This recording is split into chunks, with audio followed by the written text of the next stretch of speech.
জানেন কি এপ্রিকট খাইলে শরীরের সব ক্লান্তি মুহূর্তেই দূরে পালায়।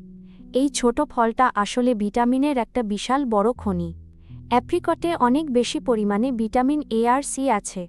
এই ফল খাইলে আপনার চোখের জ্যোতি অনেক বেশি বাড়বে। এতে থাকা পটাশিয়াম আপনার হার্টকে অনেক ভালো রাখবে। আমাদের হজমের সমস্যা দূর করতে এই ফল খুব কাজে লাগে। ডায়াবেটিস আর প্রেশার নিয়ন্ত্রণে রাখতে এপ্রিকট অনেক সাহায্য করে। এপ্রিকট আপনার স্কিন আর চুলকে অনেক সুন্দর করে তুলবে। এর মধ্যে থাকা আয়রন শরীরের রক্তশূন্যতা একদম দূর করে দেয়।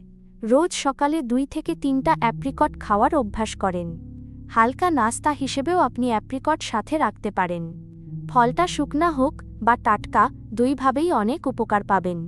অ্যাপ্রিকট চিবিয়ে খাইলে পেটের গ্যাস আর কোষ্ঠকাঠিন্য একদম কমে যাবে। দাম একটু বেশি মনে হইলেও এর উপকারিতা অনেক বেশি। সুস্থ থাকতে চাইলে আজই বাজার থেকে এপ্রিকট কিনে আনেন। নিজের আর পরিবারের স্বাস্থ্যের জন্য এই ফলটা রোজ খান। এই ভিডিওটা আপনার আপনজনদের সাথে আজই শেয়ার করে দেন। ভালো থাকতে এপ্রিকট খাওয়ার অভ্যাসটা এখনই শুরু করে ফেলেন।